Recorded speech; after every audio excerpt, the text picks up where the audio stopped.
हाँ, हिंदी वर्णमाला ज्ञान है भाषा वर्ण विचार।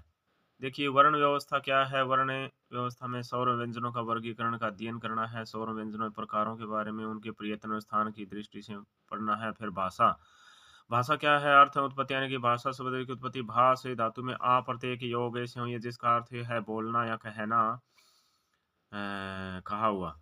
भाषा शब्द का उल्लेख है सबसे पहले ऋग्वेद में मिलता है। भाषा की सबसे छोटी मौखिक इकाई ध्वनि है। भाषा की परिभाषा जिस साधन के द्वारा मनुष्य अपने विचारों को लिखकर या बोलकर प्रकट करता है उसे भाषा कहते हैं। अथवा भाषा ध्वनि प्रतीकों की ऐसी व्यवस्था है जिसके माध्यम से किसी समाज के सदस्य परस्पर भावों और विचारों को बोलकर या लिखकर आदान प्रदान या संप्रेषण करते हैं।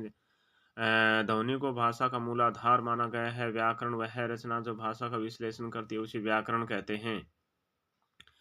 किसी भाषा के व्याकरण ग्रंथ में निम्न तीन तत्वों की विशेष चर्चा की जाती है। जैसे वर्णों के व्यवस्थित समूह को वर्णमाला कहते हैं। जैसे वर्ण शब्द वाक्य, वर्ण यानी कि किसी भी भाषा की सबसे छोटी इकाई वर्ण कहलाती है। जैसे भाषिक ध्वनियों के लिखित रूप को वर्ण या अक्षर कहते हैं। किसी भाषा की लघुत्तम सार्थक ध्वनियों को वर्ण कहते हैं। वर्णों के समूह को वर्णमाला कहते हैं। हिंदी संसार की सर्वाधिक बोली जाने वाली वैज्ञानिक भाषाओं में से एक है। व्यवहार में हिंदी वर्णमाला में 11 स्वर और 33 व्यंजन हैं। वर्ण के प्रकार है। अच्छा, वर्ण देखिए क च ट त प, ये हलंत लगे हुए हैं। ए ई उ री ली इत्यादि। ये इन वर्णों के नीचे हलंत हटाने पर ये अक्षर कहे जाएंगे और हर हलंत लगेंगे तो ये वर्ण रहेंगे। स्वर व्यंजनों की उत्पत्ति उच्चारण स्थल प्रकार यानी कि स्वर क्या होते हैं? स्वतंत्र रूप से बोले जाने वाले वर्ण स्वर कहलाते हैं। जिन वर्णों को बिना किसी अन्य वर्ण की सहायता से बोला जाता है उन्हें स्वर कहते हैं। अच्छे स्वर होते हैं जैसे ए आ ई उ री ए ऐ ओ औ। अंग अयोग वा होते हैं। नए स्वर और नए व्यंजन। अक्षर की परिभाषा देखिए, जब किसी वर्ण या वर्णों के समूह का उच्चारण जीभ के एक झटके से कर दिया जाता है तब उस वर्ण या वर्ण समूह को अक्षर कहा जाता है। मात्रा उच्चारण समय के आधार पर स्वरों के भेद यानी कि उत्पत्ति के आधार पर स्वरों दो भेद होते हैं, मूल स्वर और संधि स्वर। इस आधार पर स्वर तीन प्रकार के होते हैं। ह्रस्व स्वर, दीर्घ स्वर और प्लुत स्वर। ह्रस्व स्वर वे स्वर वर्ण जिनका उच्चारण में बहुत कम समय लगे उन्हें ह्रस्व स्वर कहते हैं। वे स्वर वर्ण जिनके उच्चारण में एक मात्रा का समय लगे उन्हें ह्रस्व स्वर कहते हैं। इन्हें एक मात्रा के स्वर या मूल स्वर या लघु स्वर भी कहा जाता है। एकल स्वर। अच्छा, अतः 6 भेद, रीत 12 भेद। इनकी संख्या 4 ए ई उ री। 18 भेद। संस्कृत में ह्रस्व स्वर 5 होते हैं। अच्छा, संस्कृत वाला छोड़ो, हिंदी में इनकी संख्या 4 है। ए ई उ री। दीर्घ स्वर वे स्वर वर्ण जिनके उच्चारण में ह्रस्व स्वरों से दुगुना समय लगे उन्हें दीर्घ स्वर कहते हैं। से गुरु या संधि स्वर या द्विमात्रिक स्वर। तो वे स्वर वर्ण जिनके उच्चारण में दो मात्रा का समय लगे उन्हें दीर्घ स्वर कहते हैं। इन्हें द्विमात्रिक स्वर या संधि स्वर भी कहा जाता है। संधि स्वर हिंदी में इनकी संख्या 7 है। से आ ई उ ए ऐ ओ औ। अच्छा, फिर प्लुत स्वर वे स्वर वर्ण जिनके उच्चारण में ह्रस्व स्वरों से तिगुना समय लगे उन्हें प्लुत स्वर कहते हैं। अथवा वे स्वर वर्ण जिनके उच्चारण में 3 मात्रा का समय लगे उन्हें प्लुत स्वर कहते हैं। या 8 है 9 होते हैं। जैसे प्रीतियो, महेशो, भानुओ, राखियो, सीमाओ, ओ सीमाओ, ओ प्रीति। अच्छा, ओम नमः शिवाय। ओम। ओष्ठाकृति के आधार पर स्वरों के भेद दो प्रकार है, वृत्ताकार या वृत्तमुखी और अवृत्ताकार या अवृत्तमुखी। फिर है वृत्ताकार या वृत्तमुखी। 5 स्वर होते हैं। वर्तुलित जिन स्वरों का उच्चारण करते समय होठों का आकार लगभग गोल सा हो जाता है तो वृत्ताकार या वृत्तमुखी स्वर कहलाते हैं। इनकी संख्या 4 है। उ ओ औ और ये ओ आगत स्वर। अवृत्ताकार या वृत्तमुखी स्वर अवर्तुलित स्वर 6 स्वर होते हैं। जिन्हें स्वरों का उच्चारण करने पर होठ गोल नहीं होकर ऊपर नीचे फैल जाते हैं तो वृत्ताकार या वृत्तमुखी स्वर कहलाते हैं। जैसे ए आ ई ए ऐ री। उदासीन स्वर मुखाकृति के आधार पर स्वरों में भेद 4 प्रकार हैं। संवरित स्वर, उच्च स्वर। संवरित का शाब्दिक अर्थ है बहुत कम खुला हुआ। वे स्वर वर्ण जिनके उच्चारण मुख बिल्कुल कम खुले उन्हें संवरित स्वर कहते हैं। से ई उ री। विवरित स्वर विवरित का शाब्दिक अर्थ होता है पूरा खुला हुआ, जैसे आ। अर्ध संवरित स्वर इसका शाब्दिक अर्थ होता है संवरित स्वरों से थोड़ा अधिक खुलना, जैसे ए ओ। अर्ध विवरित स्वर विवरित स्वरों से थोड़ा कम खुलना, जैसे ए ऐ ओ। जीव के आधार पर स्वरों में भेद 3 प्रकार हैं। जैसे अगर स्वरे वे स्वर वर्ण वे स्वर वर्ण जो जीव के अग्र भाग से उच्चरित होते हैं उन्हें अगर स्वर कहते हैं। जैसे ई, री, ए, ऐ। मुख्य मांसपेशियों की दृढ़ता के आधार पर स्वरों के 3 भेद हैं। कौन कौन से? शिथिल स्वरे ए, ई, उ। शिथिल स्वरे ए, ई, उ। कठोर या दृढ़ स्वरे ई, ई, उ, ऐ, औ। कठोर या दृढ़ स्वर। मध्यम स्वर ए, ओ। मध्य स्वर वे स्वर वर्ण जो जीव के मध्य भाग से उच्चरित होते हैं उन्हें मध्य स्वर कहते हैं। जैसे ए। पश्च स्वर वे स्वर वर्ण जिनका उच्चारण जीव के पश्च भाग से होता है उन्हें पश्च स्वर कहते हैं। जैसे आ, उ, ओ, औ, ओ। स्वभाव प्रकृति उच्चारण के आधार पर स्वरों के भेद 2 प्रकार हैं। अनुनासिक स्वर और निर्नुनासिक स्वर। अनुनासिक स्वर अनुनासिक स्वर जिन स्वरों का उच्चारण में वायु मुख के साथ साथ नाक से बाहर निकलते हैं उन्हें अनुनासिक स्वर कहा जाता है। अनुनासिक स्वरों को चंद्र बिंदु लगाकर लिखा जाता है। से ए, आ, ई, ऊ, अंधेरा, आंख, ईंट, ऊंट आदि। निर्नुनासिक अनुनासिक स्वर जिन स्वरों के उच्चारण में वायु केवल मुख से बाहर निकलते हैं उन्हें निर्नुनासिक स्वर कहते हैं। जैसे ए, आ, ई, ऊ, री, ए, ऐ, ओ, औ अर्थात वर्ण माला में प्रयुक्त सभी 11 स्वर निर्नुनासिक होते हैं। फिर बनावट या रचना के आधार पर स्वरों के 2 भेद। मूल स्वर ए, ई, ऊ, री और संधि स्वर 2 प्रकार। दीर्घ स्वर आ, ई, ऊ। संयुक्त स्वर ए, ऐ, ओ, औ। संध्याक्षर या विसर्प या ग्लाइड संधि स्वर हैं। ठीक है। देखिए जाति के आधार पर स्वरों के 2 भेद हैं। सवर्ण या सजातीय स्वर 3 होते हैं। अच्छा, और असवर्ण या विजातीय स्वर। स्वर वर्ण मात्रा काल के आधार पर ए यानी कि ह्रस्व अनुनासिक है। मध्य स्वर अवृत्ताकार है। अर्धवृत्ताकार है। आ यानी कि दीर्घ अनुनासिक है। पश्च है अवृत्ताकार है। विवृत है। ई यानी कि ह्रस्व है अनुनासिक है। अगर है संवृत है। ई दीर्घ है। अगर है संवृत है। ऊ ह्रस्व है अनुनासिक है। पश्च है वृत्ताकार है। संवृत है। ऊ दीर्घ है अनुनासिक है। पश्च अवृत्ताकार है। संवृत है। री ह्रस्व है। ए दीर्घ है। अगर है अवृत्ताकार है। अर्ध संवृत है। ऐ दीर्घ है अनुनासिक है। अगर है अवृत्ताकार है। अर्ध विवृत है। ओ, औ, ओ दीर्घ ओ तो दीर्घ है। ओ दीर्घ है अनुनासिक है। पश्च वृत्ताकार है। अर्ध संवृत है। औ दीर्घ है अनुनासिक है। पश्च वृत्ताकार है। अर्ध विवृत है। पाली प्राकृत प्रथम प्राकृत व प्राकृत द्वितीय प्राकृत भाषाओं में स्वरों की कुल संख्या 10 मानी गई है। ए, आ, ई, ऊ, ए, ओ। अब भ्रंश भाषा में स्वरों की कुल संख्या 8 मानी जाती है। जैसे ए, आ, ई, ऊ, ए, ओ। कामता प्रसाद गुरु के अनुसार वर्ण उस मूल ध्वनि को कहते हैं जिसके खंड या टुकड़े न हो। उसके वर्णों के उच्चारण की रीति को प्रियतन कहा जाता है।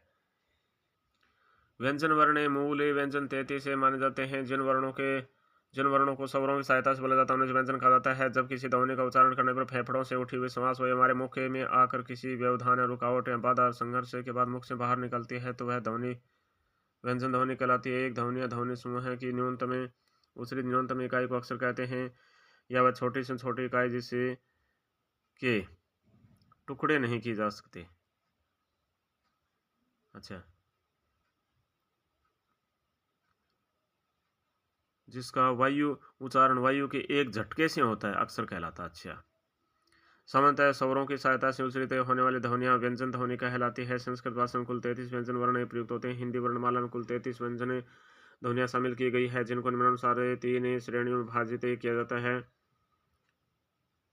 स्पर्श व्यंजन क से लेकर मैं तक 25 व्यंजन ध्वनियां ऐसी ध्वनियां जिनका उच्चारण करने पर श्वास वायु मुख के किसी अंग को स्पर्श करने के बाद ही बाहर निकलती है। अतः इन 25 व्यंजन ध्वनियों को स्पर्श व्यंजन ध्वनियां कहा जाता है। हिंदी में व्यावहारिक तौर पर स्पर्श व्यंजन 25 + 2 = 27 से 8 मिलकर हो गई है।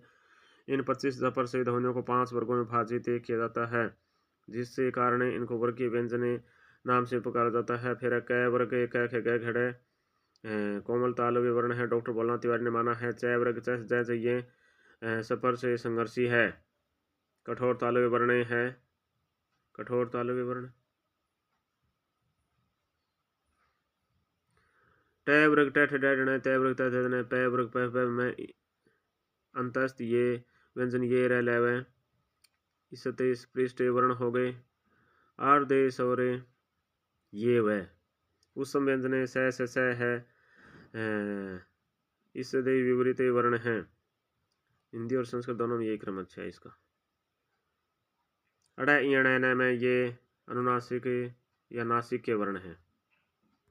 हिंदी वर्णमाला में कुल वर्णों की संख्या 52 मानी जाती है। 11 स्वर प्लस 33 व्यंजने प्लस 2 अयोगवाह प्लस 2 उत्क्षिप्त प्लस 4 संयुक्त वर्ण 52 वर्ण अयोगवाही वर्ण 2 अंग ए संयुक्त व्यंजन 4 अक्ष यानी कि आधा क प्लस त्रै आधा तय प्लस रे गे आधा जय प्लस और श्रे आधा स प्लस रे। हिंदी वर्णमाला में कुल वर्ण 52। हिंदी वर्णमाला में वर्णों की संख्या 44 से हिंदी में स्वर 11 व्यंजन 33 और मात्राओं की संख्या 10 से। अब हिंदी वर्णमाला में कुल वर्ण 52 की जगह 53 हो गए क्यों अड़ा को भी शामिल कर लिया गया। हिंदी मानक संस्था नई दिल्ली के द्वारा इन्हें 4 संयुक्त व्यंजनों के अलावा अन्य व्यंजनों को संयुक्त रूप में नहीं लिखकर अलग अलग लिखना ही शुद्ध माना जाता है। ये जैसे विद्या है, शुद्ध, चिन्ह, ब्रह्मा पद्धति। आगत व्यंजन क ख ग जैफ है यानी कि स है ख ग जैफ है। ये 8 ध्वनियाँ संघर्षी हैं। संस्कृत में 4 हैं। अच्छा, ये 500 व्यंजने क ख ग जैफ है। ये 500 व्यंजने फारसी भाषा से हिंदी में ग्रहण किए गए हैं जिसके कारण इनको आगत व्यंजन कहा जाता है। पहले ये प्रत्येक फारसी शब्द के साथ नुक्ता लगाना आवश्यक होता था, परंतु अब नुक्ता लगाया जाना अनिवार्य नहीं है। परंतु जब किसी शब्द में नुक्ता लगाने या न लगाने से अर्थभेद उत्पन्न हो जाता है वहाँ उसका प्रयोग आवश्यक माना जाता है। ऐसे राज शासन और ये राज रहस्य। पाणिनीय शिक्षा के अनुसार उच्चारण स्थानों कुल संख्या 8 है माने गई है। कत मुद्दो उरे जीना यानी लिपि क्या है? भाषा की ध्वनियों को जिन लेखन चिन्हों में लिखा जाता है उसे लिपि कहा जाता है। भाषा और लिपि एक दूसरे के पूरक हैं। भाषा साधन और लिपि साध्य है। ऐसे खाना खाना भोजन खाना स्थान फन सांप का मुँह सिरे फन कला। देवनागरी लिपि में देखिए हिंदी, संस्कृत, मराठी, कोंकणी, नेपाली देवनागरी लिपि में लिखी जाती है। अंग्रेजी भाषा रोमन लिपि में, पंजाबी भाषा गुरुमुखी लिपि में लिखी जाती है और उर्दू भाषा फारसी लिपि में लिखी जाती है। व्यंजनों का वर्गीकरण 2 प्रकार। उच्चारण स्थान के आधार पर जब किसी भी वर्ण का उच्चारण करने पर हमारे मुख का कोई एक अंग सर्वाधिक गतिशील सक्रिय हो जाता है वही अंग इस वर्ण का उच्चारण स्थान मान लिया जाता है। फिर महर्षि पाणिनि ने स्वरचित अष्टाध्यायी रचना में इस उच्चारण स्थान को याद रखने के लिए निम्नलिखित सूत्र प्रतिपादित किए गए हैं थे। देखिए, एकु है विसर्जनिया में कंठ है यानी कि कंठ स्थान है ए आ क ख ग घड़ है विसर्ग। फिर तालु स्थान है इचुए सा नाम तालु यानी कि तालवे वर्ण ई च वर्ग च ये स वर्ष व्यंजने न स ल ज अरबी फारसी के हैं ये। फिर है मूर्धा स्थान है मूर्धन्य वर्ण रिटूर साणा मूर्धा यानी कि री ट वर्ग अड़ ढ र स। दंत स्थान दंत्य वर्ण लरी तुलसा नाम दंता यानी कि लरी तय वर्ग दन लैस है। ओष्ठ स्थान है ओष्ठ वर्ण सूत्र उपद मान्य ओष्ठो ऊ पै वर्ग पै में उपद माननीय वर्ण ये पै अर्ध विसर्ग चिन्ह है।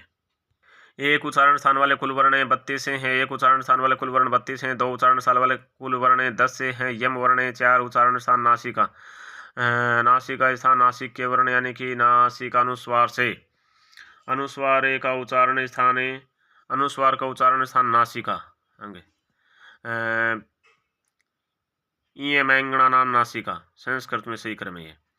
प्रत्येक व्यंजन वर्ग का अंतिम और 5वां वर्ण बोलने पर नासिका से बोला जाता है। हिंदी में सही क्रम अड़ यण में। प्रत्येक वर्ग के 5वें वर्ण के 2 उच्चारण स्थान होते हैं अर्थात यह वर्ण अपने वर्ग के साथ भी बोले जाते हैं और नासिका से भी बोले जाते हैं। परीक्षा में दोनों में से किसी एक का चयन करने की स्थिति उत्पन्न होने पर नासिका को ही उत्तर सही मानना चाहिए। अण वर्ण का सही उच्चारण स्थान है कंठ ओष्ठ दंत नासिका तो नासिका हो गया। कंठ ओष्ठ दंत मूर्धा तो मूर्धा हो गया। मूर्धा नासिका दोनों हो गए और वैसे नासिका। कंठ तालु स्थान है कंठ तालु वर्ण ए दो तो कंठ तालु ए आई कंठ तालु हो गया। कंठोष्ठ स्थान कंठोष्ठ वर्ण यानी कि ओ दो तो कंठोष्टम ओ कंठोष्ठ हो गया। दंतोष्ठ वर्ण सूत्र वैकार से दंतोष्ठम वैकार से दंतोष्ठम यानी वै का उच्चारण स्थान है दंतोष्ठ हो गया। वै फै दंतोष्ठ वर्ण हो गया। काकले अली जीवा है अली जीव वर्ण कह गए डॉक्टर भोलनाथ तिवारी माना है। जीवा मूल स्थान जीवा मूल्य वर्ण ये कह ख।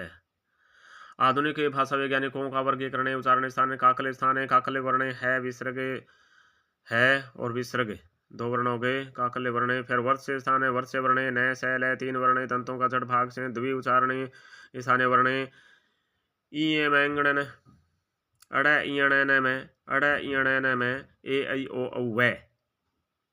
इन वर्णों में प्राचीन और आधुनिक दोनों विकल्प एक साथ आने पर उनमें से किसी एक का चयन करने की स्थिति उत्पन्न होने पर प्राचीन वर्गीकरण को ही सही उत्तर मानना चाहिए। ए को उदासीन स्वर कहा जाता है। नए वर्ण का सही उच्चारण स्थान है, जैसे इसमें दंत हो गया, नासिका हो गया, वर्ष हो गया, सभी हो गया।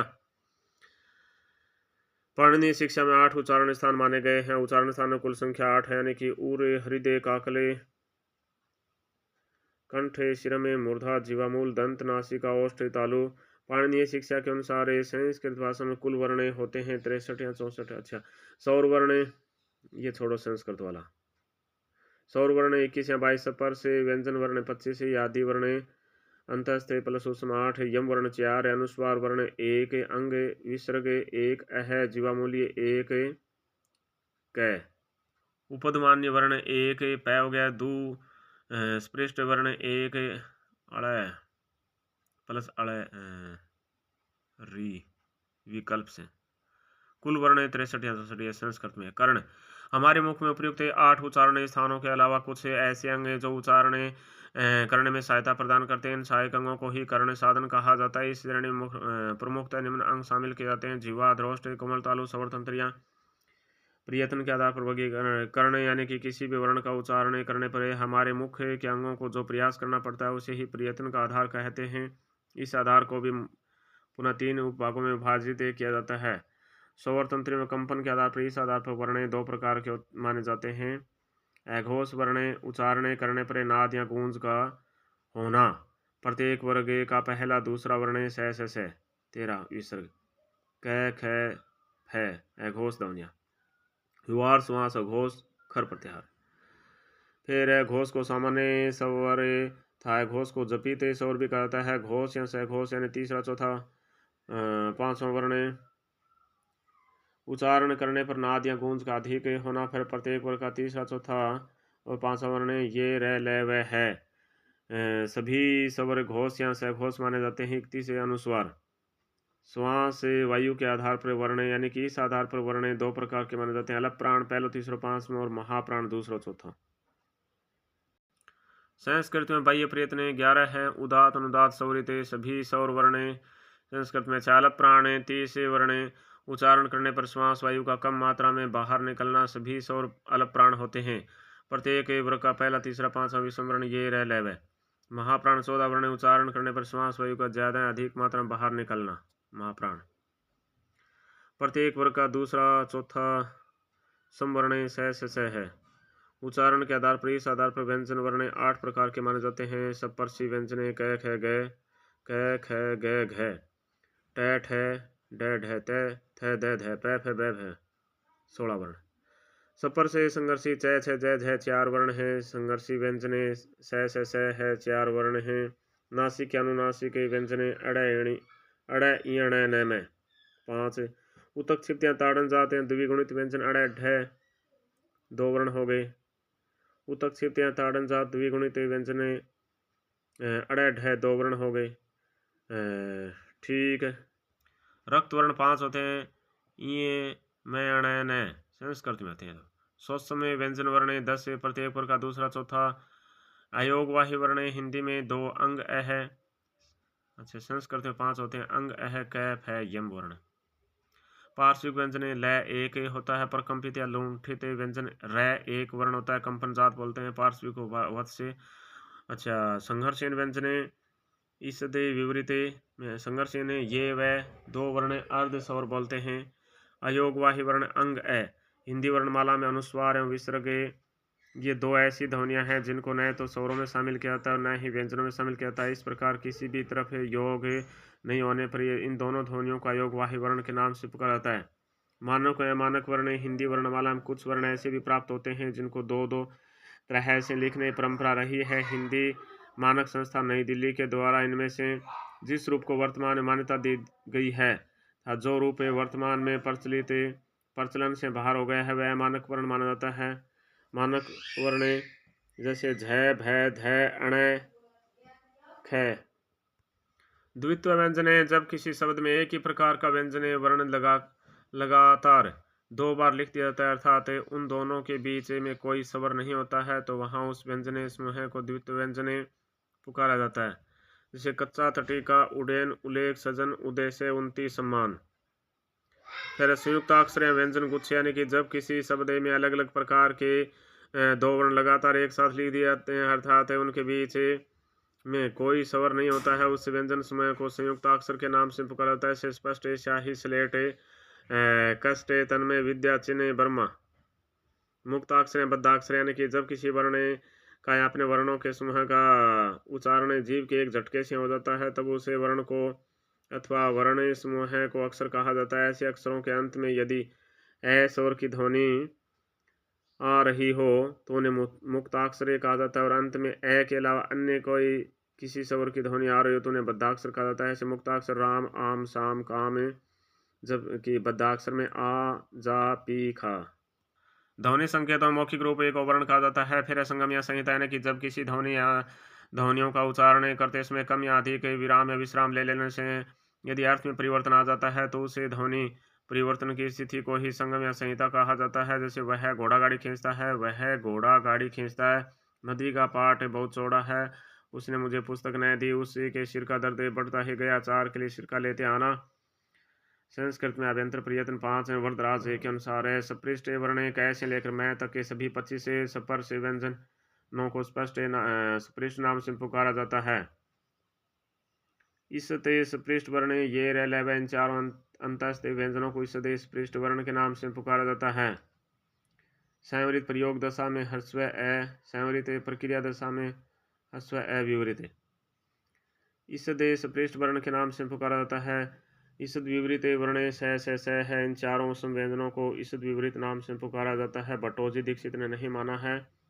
फिर संवार या नाद वर्ण, सभी संघों से वर्णों को ही संवार या नाद वर्ण भी कहा जाता है।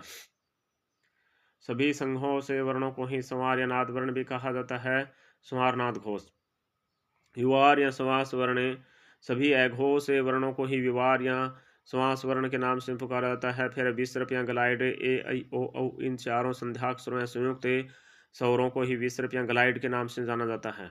विसर्प या ग्लाइड, ए, ऐ, ओ, औ, इन चारों संध्याक्षरों या संयुक्त स्वरों को ही विसर्प या ग्लाइड के नाम से जाना जाता है।